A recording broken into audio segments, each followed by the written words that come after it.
창세기 1장 1절을 설교하기 시작한 지가 2년 돼 갑니다. 재작년 1월 첫 주부터 시작해서 2년 달려왔는데 24장 왔습니다.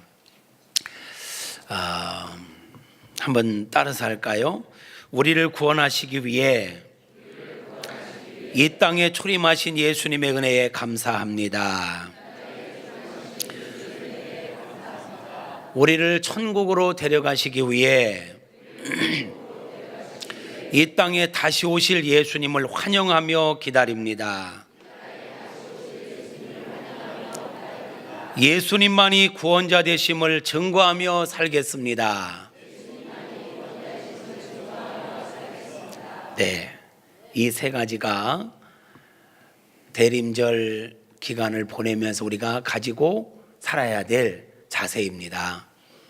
이 대림절 기간 동안 우리를 구원하시기 위해 이 땅에 초림하신 예수님의 은혜에 감사하며 보내고, 우리를 천국으로 인도하시기 위해 다시 오실 재림하실 예수님의 재림을 환영하며 기다리고, 또 예수만이 구원자 되심을 증거하며 살아가야 될 것입니다.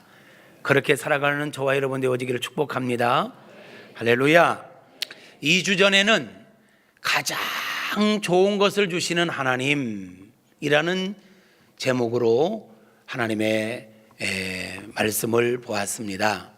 지난주에는 범사에 복을 주시는 하나님이라는 제목으로 하나님 말씀을 통하여 우리가 하나님을 만나 보았습니다.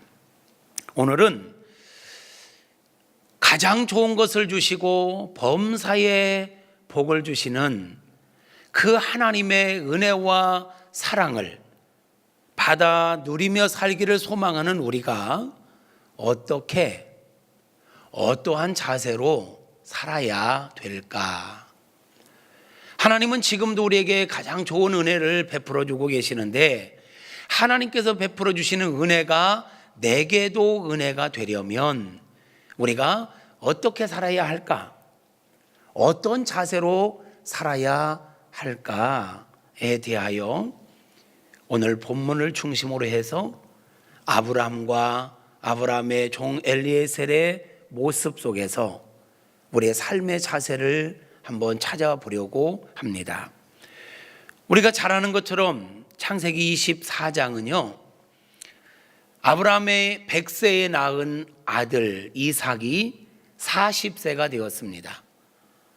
나이 40세가 되었을 때 아브라함이 이제 아들을 결혼시켜야 되겠는데 며느리감을 구해야 되잖아요.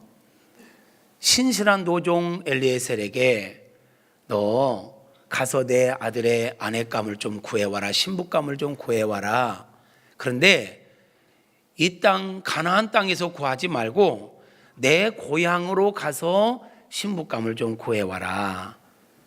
그랬더니 이 노종이 예 알겠습니다 주인님 하고 명을 받들어 아브라함의 고향으로 가서 이삭의 신부감을 데리고 옵니다. 그래서 이삭이 40세에 결혼을 하게 되는 장면이 24장의 내용이에요. 저는 이 본문 가운데서 아브라함의 모습과 이 노종의 모습을 통해서 이 시대를 살아가는 우리들이, 하나님의 은혜를 사모하며 살아가는 우리들이, 아니 하나님께서 베풀어 주신 은혜를 받고 그 은혜를 누리며 살아가기를 원하는 하나님의 자녀들이 어떠한 삶의 자세를 가지고 살아야 할지에 대하여 그 답을 찾아보려고 합니다. 사랑하는 성도 여러분, 우리가 이 땅에서 믿음으로 산다는 것은요, 어떻게 살아야 하는 거냐면 하나님의 약속의 말씀을 붙잡고 약속의 말씀을 기억하고 그 말씀을 따라 살아야 하는 것입니다. 우리가 살아간다는 것은 선택의 연속입니다. 그죠? 우리는 늘 선택해요. 선택의 연속, 이게 인생이에요. 근데 뭔가를 선택할 때 무엇을 근거로, 무엇을 기준으로 선택할 거냐? 내 기분, 내 감정, 세상의 풍조, 이러한 것들이 우리 선택의 기준이 되면 인생은 실패하게 됩니다. 우리는 무엇인가 선택할 때 언제나 그 기준이 무엇이어야 하냐면 하나님의 말씀이어야 합니다. 말씀을 근거로 무엇인가 선택하면 당장에는 어려워 보이는 것 같지만, 당장에는 힘들어 보이는지 모르지만 그 결과는 아름다운 열매일 것입니다. 그 결과는 승리일 것입니다. 말씀을 따라 선택하고 말씀을 따라 살아가는 저와 여러분 모두가 되어지기를 주님의 이름으로 축복합니다. 오늘 우리가 9절까지만 읽었지만 사실은 끝절까지 읽어야 되거든요. 오늘 이 스토리 속에 나타난 장면 가운데 이런 내용이 있어요. 아브라함이 노종에게 너 이 가나안 땅에서 말고 혈통과 신앙의 순수성을 지키기 위해서는 이 죄악에 가득한 이 가나안 여인들은 안 돼. 이 가나안 땅에서 말고 내 고향으로 가서 내 아들의 신부감을 구해와 그랬어요. 그랬더니 예 알겠습니다 주인님. 그런데요 주인님, 제가 주인님의 고향으로 가서 아들의 신부감을 구했는데 만약에 그 신부감이 이 땅으로 오려고 하지 않으면 어떻게 하지요? 이 땅에 오지 않으려고 하면 그러면 제가 주인님의 아들 이삭을 그 땅으로 데리고 갈까요? 하고 물었어요. 그랬더니 아브라함이 안 돼요. 그건 절대 안 돼. 왜냐하면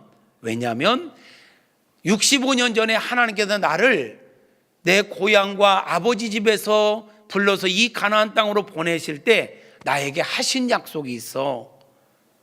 그 약속이 뭐냐면 내가 너와 내 후손들에게 그 가나안 땅을 선물로 줄 거야 라는 약속을 했다라는 거예요. 그 약속을 받았기 때문에 내 아들은 앞으로 여기에서 살아야 돼. 고향으로 돌아가면 안 돼. 그러므로 그 신부감을 구했는데 그 여자아이가 이곳으로 오지 않는다 하면 그는 이 아들의 짝이 아닐 거야. 내버려 둬. 그리고 내 아들을 데리고 가서까지 거기서 결혼시키려고 하지 마 라고 이야기를 해요. 그러면서 하나님께서 그렇게 약속하셨기 때문에 분명히 네가 가는 그 길에 너보다 앞서 하나님께서 주의 사자를 보내서 내 아들에게 딱 맞는 신부감을 만나게 하실 거야. 믿음을 갖고 가 라고 이야기하는 장면이 나와요. 지금 아브라함은요 무엇을 근거로 인생을 경영하고 있습니까? 하나님의 말씀을 근거로 인생을 경영하고 있는 거예요. 아브라함이 지금 하나님에게 이 약속을 받은 지는 벌써 65년이라는 시간이 지났어요. 아브라함이 75세에 하나님의 부름을 받았잖아요. 100세에 아들 이삭을 낳았잖아요. 지금 아들 이삭이 40세거든요. 그러니까 65년이라는 시간이 지난 거예요. 그런데 아브라함은 65년이라는 시간이 지났음에도 불구하고 하나님께서 주셨던 약속의 말씀을 잊어버리지 않고 그 약속의 말씀을 붙잡고 살아가고 있다는 거예요. 그 말씀을 근거로 인생을 경영하고 있다는 거예요.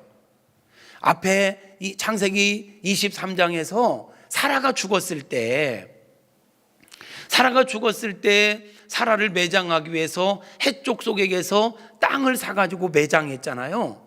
그 또한 하나님께서 이 땅을 나와 내 후손들에게 주시겠다 약속하셨기에 그 약속을 성취해가는 하나의 과정으로 그 땅을 공짜로 받지 않고 값을 분명하게 지불하고 자기 명의로 이 땅을 갖게 된 거예요. 그리고 자기 아내를 거기에 묻고 자기도 25장에 가서 자기도 죽었을 때 그 막벨라굴에 장사 지내는 것을 보게 됩니다. 하나님께서 이 땅에 대한 약속을 안 하셨다면 이렇게 나그네로 살다가 사람이 나이를 먹고 죽을 때가 되면 내 유골을 내 고향 땅에 묻어도 할 수 있잖아요. 그런데 아브라함은 아니, 이곳이 바로 내가 있을 곳이다. 이곳이 바로 내 아들이 살 곳이다. 왜? 하나님께서 약속하신 땅이기 때문에. 그렇기 때문에 아들이 결혼을 위해서 고향으로 돌아가는 거 옳지 않다는 거예요.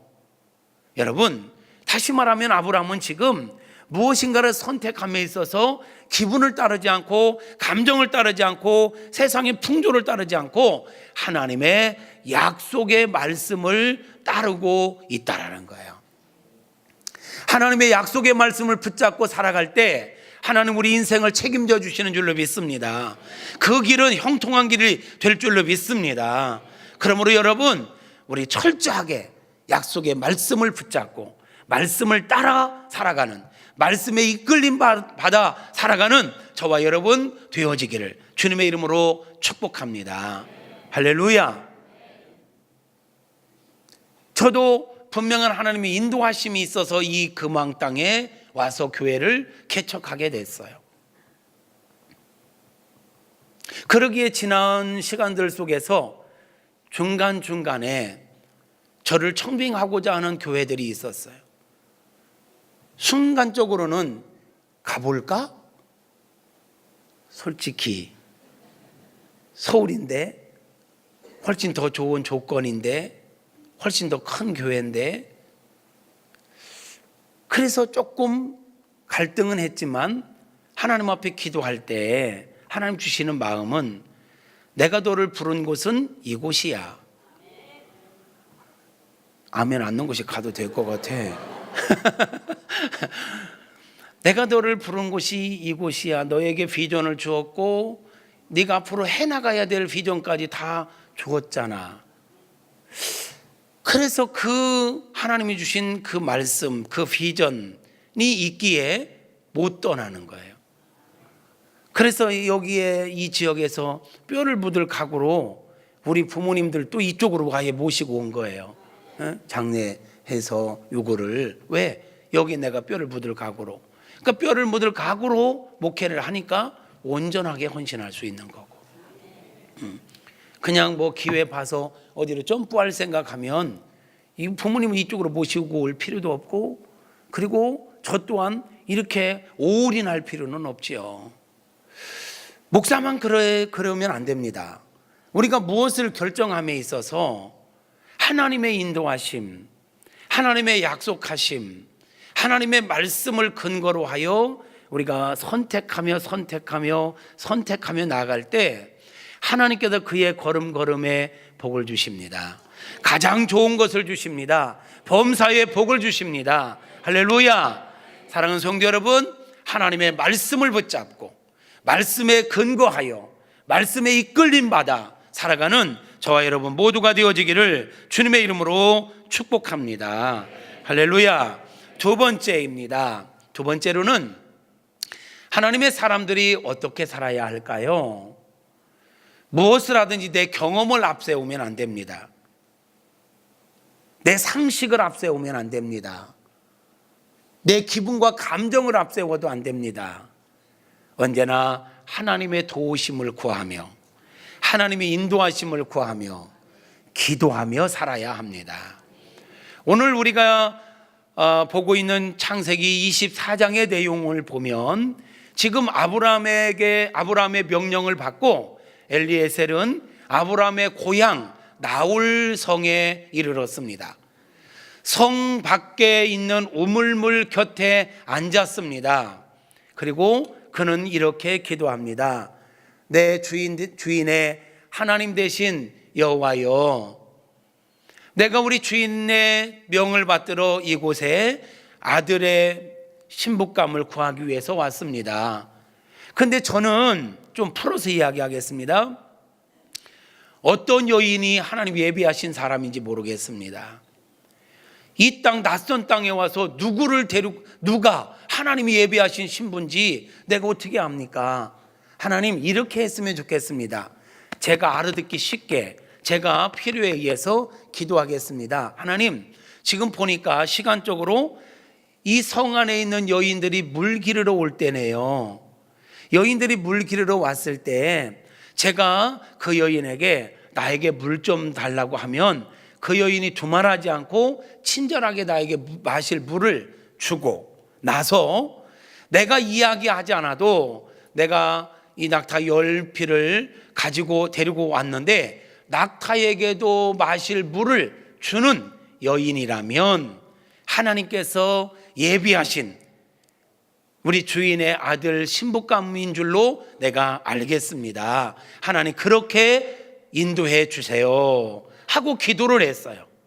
여러분, 이 노종 정도 되면요, 인생을 이만큼 살 만큼 살았으면 사람을 보는 눈이 있지 않을까요? 자기 경험으로, 여러분 우리 어르신들 이렇게 젊은이들 보면 아들 며느리감으로 합당한지 합당하지 않은지 대충은 보여요. 보인다고 해서 기도하지 않고 그냥 딱 집으면 안 돼요. 그러니까 이 노종이 자기의 경험으로 얼마든지 신부감을 찾을 수 있었을 것 같아요. 그런데 이 노종은 그 지역에 도착하자마자 사람의 외모를 보지 않았어요. 어떤 조건을 따지지 않았어요. 자기의 어떤 여성들이 갖고 있는 촉을, 아니 여성이 아니구나 엘리에셀은 나이가 있는 자기의 어떤 경험을 내세우지 않았어요. 하나님의 인도하심을, 하나님의 예비하심을 찾았어요. 하나님 이렇게 할 테니까 예비된 자라면 이런 반응으로 나로 하여금 하나님 예배한 자를 만나게 하옵소서. 다시 말하면 엘리에셀은 자기에게 주어진 사명을 감당함에 있어서 자기 힘으로, 자기 방식으로, 자기 경험으로, 자기 상식으로 하지 않았다라는 거예요. 하나님의 은혜를, 하나님의 인도하심을, 하나님의 도우심을 겸손히 구하며 결정하고 있다라는 거죠. 우리가 어떻게 살아가야 될까요? 한 치 앞도 모르는 우리 인생사, 내 마음대로 살아면 될까요? 내 경험대로 살아도 될까요? 내 기분대로, 감정대로, 세상 풍조 따라 살아도 될까요? 아니요. 큰 일뿐만 아니라 작은 일까지도 우리는 하나님의 은혜를 구하며 살아야 합니다. 하나님의 도우심을 구하며 살아야 합니다. 하나님의 인도하심을 구하며 살아야 합니다. 여러분, 우리가 살아가는데 필요한 기본적인 은혜는 우리가 기도하지 않아도 하나님이 알아서 주십니다. 우리가 여러분 가운데 오늘 하나님 오늘 또 우리에게 태양을 주시옵소서 기도하신 분 있나요? 있을 수도 있겠지. 그러나 태양을 구하지 않아도 하나님 우리에게 태양을 주셨어요. 오늘 우리가 하나님 오늘 또 내가 호흡하는데 필요한 공기를 주시옵소서, 공기 구하지 않아도 공기를 주셨어요. 가장 기본적인 건 구하지 않아도 주셔요. 그런데 말입니다, 특별한 은혜는 기도할 때 주십니다.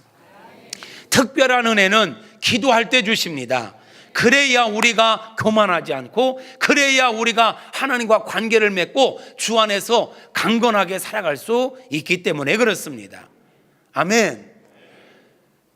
그래서 성경은요, 특별한 은혜는 구해야만 내가 주겠다. 너희들을 위해서 내가 선물로 주려고 준비한 많은 것들, 여호와 이레의 선물도 너희가 기도할 때 내가 실행하겠다라고 말씀합니다. 에스겔서 36장 37절에 보면 이런 말씀이 있어요. 읽어볼까요? 주 여호와께서 이같이 말씀하셨느니라. 그래도 이스라엘 족속이 이같이,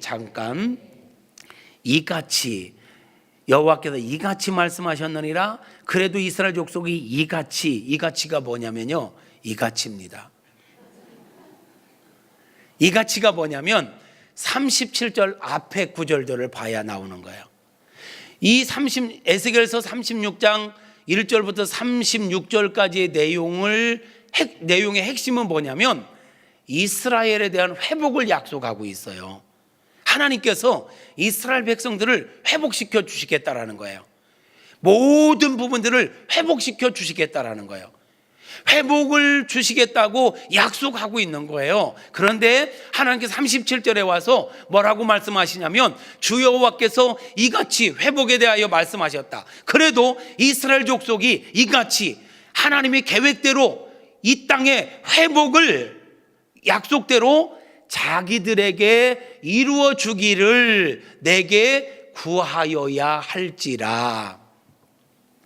하나님께서 이스라엘의 회복을 계획하셨어도 이스라엘 백성들이 자기들에게 하나님의 약속대로 우리에게 회복을 주시옵소서 라고 구하여야 한다라는 거예요. 이렇게 하나님께서 모든 걸 준비하셔서도 기도할 때 준비된 모든 은혜들을 실행시켜서 우리에게 은혜가 임하게 한다라는 거예요. 그러므로 여러분, 하나님께서 저와 여러분을 위해서 준비한 많은 은혜들이 있어요.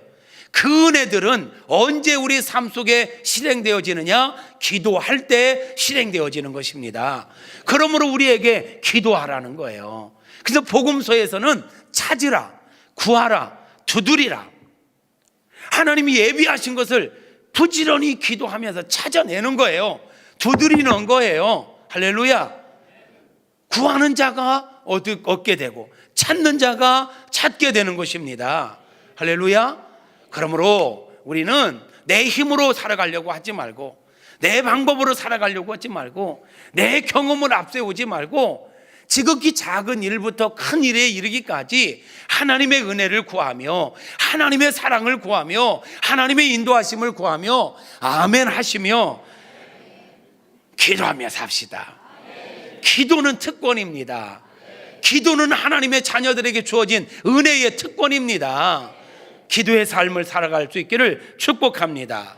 할렐루야. 세 번째로 어떻게 살아야 할까요? 우리는요, 이 땅에 나그네잖아요. 나그네인데 여행객이 아니에요. 여행객 나그네가 아니에요.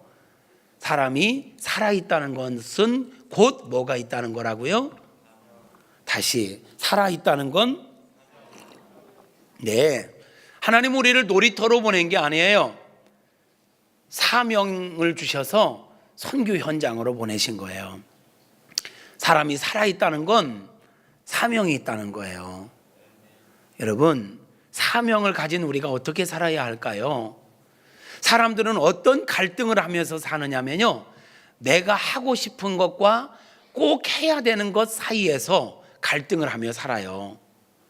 내가 하고 싶은 것, 그리고 내가 꼭 해야 하는 것. 여러분들은 어떠세요? 여러분들은 여러분이 하고 싶은 것에 우선순위를 두고 사시나요? 꼭 해야 되는 일에 우선순위를 두고 사시나요? 제가 질문을 잘못한 것 같아요. 여러분, 하고 싶은 것에 우선순위를 두고 사셔야 할까요? 꼭 해야 될 일에 우선순위를 두고 살아야 할까요? 그죠?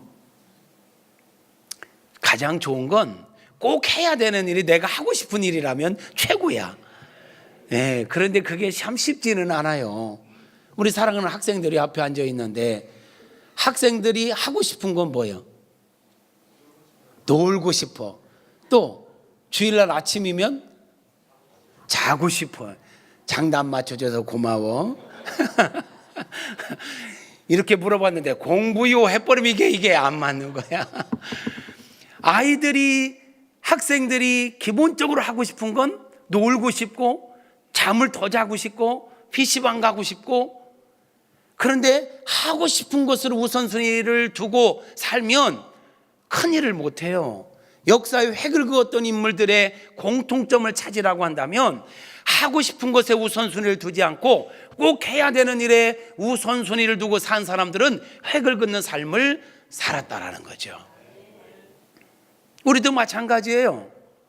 우리 학생들도 마찬가지예요. 하고 싶은 건 놀고 싶어요. 자고 싶어요. PC방 가고 싶어요. 근데 계속 그것만 하면 안 됩니다. 꼭 해야 되는 일이 있죠. 목사도 마찬가지예요. 목사이지만 여러분, 제가 하고 싶은 일이 이렇게 매일 교회 와서 설교하고 기도하는 게 진짜 하고 싶은 일일까요? 그냥 놀고 잠자고 TV 보는 게 진짜 하고 싶은 일일까요? 대답하기가 참 애매하죠. 놀고 싶다고 하면 목사를 무시하는 거일 것 같고. 솔직하게 얘기하면 저 놀고 싶어요. 더 자고 싶어요. 더 TV 보고 싶어요. 그런데 그게 제가 거기에 우선순위를 두면 안 되기에 먼저 할 일을 하는 거예요. 우리가 어떻게 살아가야 될까? 하고 싶은 일에 우선순위를 두고 사는 게 아니라 내 존재의 목적에, 본질에, 사명에 집중하는 삶을 살아야 합니다. 어떻게 살아야 되냐고요? 사명을 붙잡고 사명에 집중하는 삶을 살자.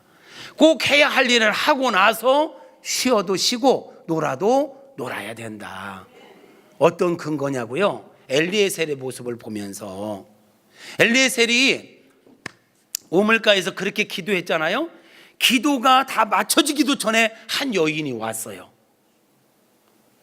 보니까 아브라함의 형제 나홀의 소생이에요.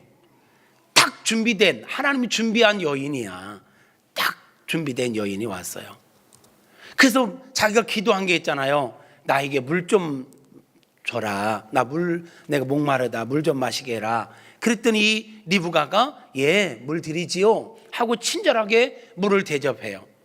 그리고 이야기도 하지 않았는데 당신이 물을 다 마시고 나면 당신이 함께 온 이 낙타들에게도 내가 물을 충분히 마시게 하겠다라고 이야기를 해요. 지금 이 종이 기도한 대로 그대로 응답되는 거예요. 여러분, 기도는 과학입니다. 기도는 그대로 응답됩니다. 기도했는데 그대로 응답됐을 때 여러분 참 희한하네 이렇게 말하면 안 됩니다. 당연한 겁니다. 희한한 게 아니라, 어떤 분들은 기도해놓고 응답되면 희한하다 이래. 희한한 게 아니라 당연한 건데 말이야. 그대로 응답됐어요. 그래서 상황을 쭉 물어보니까 여차저차해서 그 집안에까지 갔어요. 이 리브가의 오빠도 만나고 부모님도 만나서 이야기가 다 됐어요. 이제 리브가도 이 엘리에셀을 따라서 이 가나안 땅으로 가겠다고 이야기가 끝났어요. 자, 이렇게 끝났을 때 33절로 가보면 어떤 이야기가 나오냐면 33절에 그 앞에 음식을 베푸니 그 사람이 이르되 내가 내 일을 진술하기 전에는 먹지 아니하겠나이다. 라반이 이르되 말하소서. 아직 상황 끝나지 않았어요. 33절에서는 자, 그 집안에 갔어요. 그 집안에 가자마자 이 라반의 가족들이 이 손님을 위해서 음식을 준비해서 차려주었어요. 음식을 준비해서 기본이잖아요, 이거는. 그러면 뭐 이제 기도한 대로 응답도 받았겠다. 이게 확실해진 거잖아요. 그러면 조금 한숨 돌리고 음식도 좀 먹고 뭐 이야기해도 될 법한데, 이 노종은요 음식을 딱 차려오니까 내가 이거 먹기 전에 내가 이 지역에 온 목적을 먼저 내가 말하겠다 이렇게 얘기하는 거예요. 그 앞에 음식을 베푸니 그 사람이 이르되 내가 내 일을 진술하기 전에는 먹지 아니하겠나이다. 사람이 먼 길을 여행해 왔고 먹을 거 앞에 두고 먹고 싶은 게 자기가 하고 싶은 일 아니겠어요? 그런데 먹는 것도 뒤로 하고 내가 이 땅에 온 목적을 먼저 진술하겠다라고 이야기를 하는 거예요. 내가 사실 여기에 온 목적은 나는 우리 주인 아브라함을 섬기는 사람이다. 우리 주인 되신 아브라함이 나에게 이러이러한 사명을 주어서 나를 이 땅에 보냈고, 내가 이 땅에 와서 저 우물가에 앉아 이렇게 기도했고, 기도한 대로 당신의 딸이 나에게 이렇게 반응했고, 그래서 나는 확신을 가지고 이 집에 왔노라. 곧 그러므로 이 딸을 나와 함께 보내서 내 주인의 아들과 결혼하게 해달라. 이 이야기를 다 한 거예요. 하고 나서야 음식을 먹는 거예요. 지금 이 엘리에셀이 먹고 싶은 거 뒤로 하고 무엇에 지금 집중하고 있어요? 사명에 집중하고 있다. 얼마 전에 어떤 장로님이 저를 찾아왔어요. 제 사무실로 인도해서 마실 차를 드렸죠. 그랬더니 차를 쭉 이렇게 밀어놓더니 의자를 바짝 당겨 앉아서 저에게 이야기를 시작하는 거예요. 자기가 이 먼 거리를 온 목적이 있다는 거예요. 내가 차 한 잔 대접했는데 차를 입도 안 대고 이걸 밀어놓고 본론부터 얘기하는 거예요. 내가 여기 온 목적은 거두절미하고 단도직입적으로 말씀드릴게요 하면서 목적을 얘기하는 거예요. 제가 그런 모습을 보면서 이분이 얼마나 이 일이 지금 간절한지, 그리고 나에게 정확하게 이 일을 나와 함께 이루어가고 싶어 하는지를 느끼겠더라는 거죠. 그 모습을 보면서 이 모습이 연상되는 거예요. 엘리에셀도 목적에 집중하고 있구나. 먹는 것보다도 뭐 그 집에 가서 먹는 것 흠 잡힐 것도 아니에요.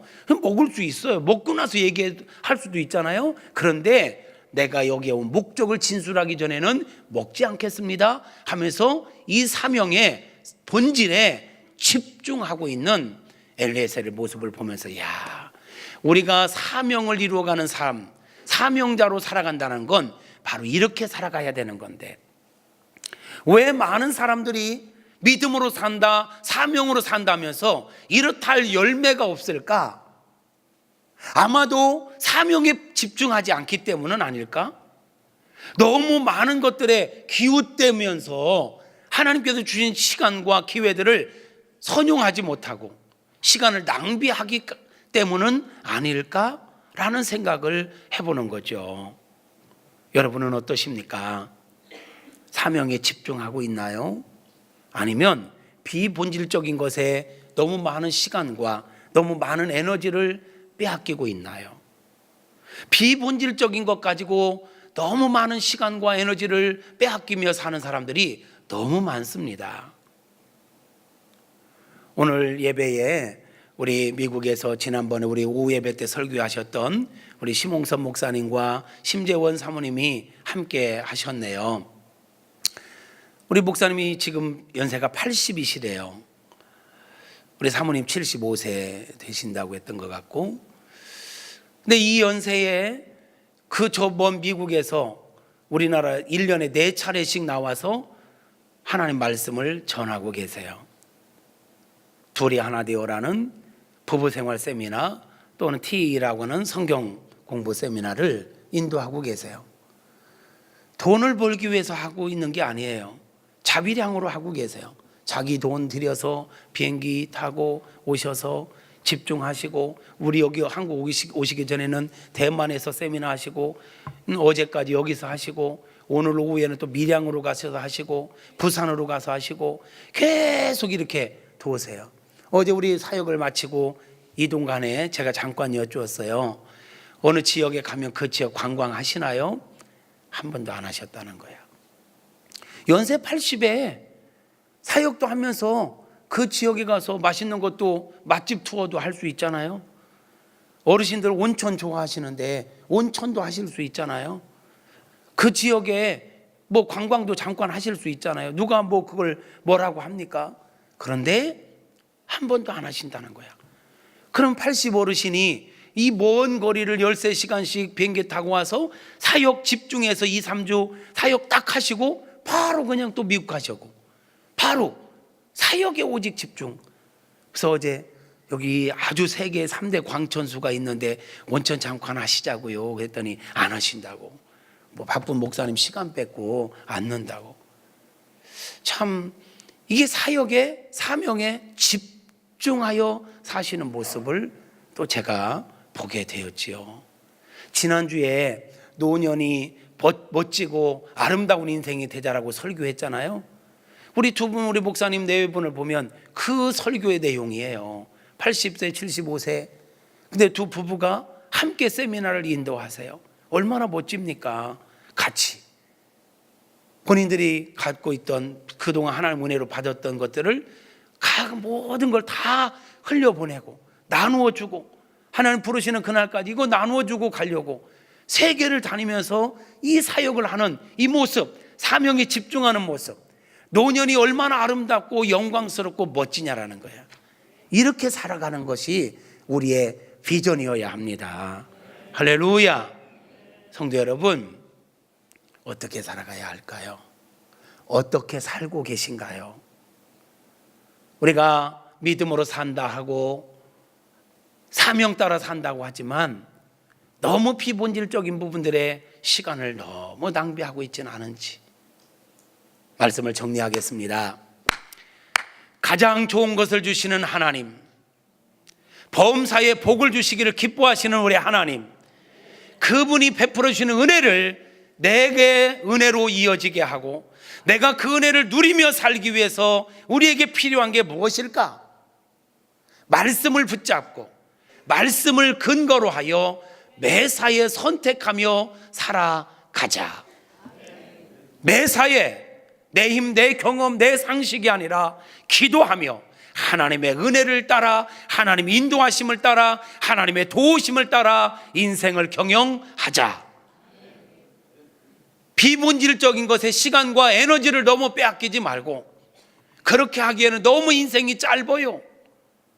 우리가 존재한 목적, 하나님 나에게 주신 미션, 내 직분과 직무, 은사에 따라 내가 마땅히 해야 할 일을 우선으로 하여 그 일에 집중하며 살아가는 저와 여러분이 되어줘야 할 것입니다. 엘리에셀은 그렇게 이야기를 다 하고 나서 답을 얻고 나서야 음식을 먹습니다. 그리고는 다음날 아침에 일찍 일어나더니 가겠다고 합니다. 그러니까 리브가의 오빠와 가족들이 며칠만 더 머물러라, 며칠만 좀 쉬어라, 여기서 음식도 내가 잘해줄 테니까 먹고 쉬었다 가라 할 때 아니요 52절 이하에 보면 뭐라고 이야기하냐면, 아브라함의 종이 그들의 말을 듣고 땅에 엎드려 여호와께 절하고, 뭐냐면 그의 가족들과 리브가가 오케이, 네, 당신 따라가서 당신의 주인의 아들과 결혼하겠습니다, 이게 답을 얻었어요. 그랬더니 하나님께 감사의 예배를 드린 거예요. 그리고 그에게 갖고 왔던 선물을 줘요. 그리고는 54절에 이에 그들이 곧 종과 동행자들이 먹고 마시고 유숙하고 아침에 일어나서 그가 이르되 나를 보내어 내 주인에게로 돌아가게 하소서. 그래요. 주인에게 돌아가겠다는 거예요. 그랬더니 더 좀 있으라고 하는데, 아니요, 내가 더 이상 여기 지체할 수가 없어요. 한 55절에 보면 한 열흘 정도 좀 있다 가라. 그랬더니 56절에 그 사람이 그들에게 이르되 나를 만류하지 마소서. 여호와께서 내게 형통한 길을 주셨으니 나를 보내어 내 주인에게로 돌아가게 하소서. 내가 여기 관광하러 온 게 아니에요. 내가 여기 쉬러 온 게 아니에요. 내 목적은 신부감을 얻는 거예요. 얻었으니 나는 이제 돌아가서 일을 마무리해야 돼요. 나를 말리지 마세요. 아니, 먼 길을, 오늘날처럼 교통편이 좋은 것도 아닌데 먼 길을 왔다면 좀 쉴 수도 있잖아요. 핑계도 있잖아요. 얼떨결에 이 리브가가 지금 먼 길을 떠나서 이게 시집 가야 되는 판인데 말이죠, 며칠 좀 시간 줄 수도 있잖아요. 근데 거두절미하고 속히 가겠다라는 거야. 사명에 집중하고 있는 모습 말이에요. 우리가 우리 삶을 돌아봐야 합니다. 내가 지금 사명에 집중하고 있는가? 목사로서 꼭 해야 될 일에 집중하고 있는가? 장로로서 꼭 해야 할 일에 집중하고 있는가? 권사, 안수집사, 집사, 모든 성도로서 나는 내가 지금 하고 싶은 것에 집중하는가? 꼭 해야 할 일에 집중하고 있는가 말이에요. 집중하는 곳에, 선택과 집중이 있는 곳에 역사가 있습니다. 기름 부으심이 있을 줄로 믿습니다. 시간 허송세월하지 말고 기회를 선용하여 하나님 앞에 섰을 때 착하고 충성된 종이라 인정받을 수 있는 저와 여러분 모두가 되어지기를 주님의 이름으로 축복합니다. 주님 다시 오실 때까지 이 세 가지, 말씀에 이끌림 받으며 살리라, 기도하며 살리라, 사역, 사명, 본질에 집중하며 살리라, 결단하는 마음으로 찬양하겠습니다.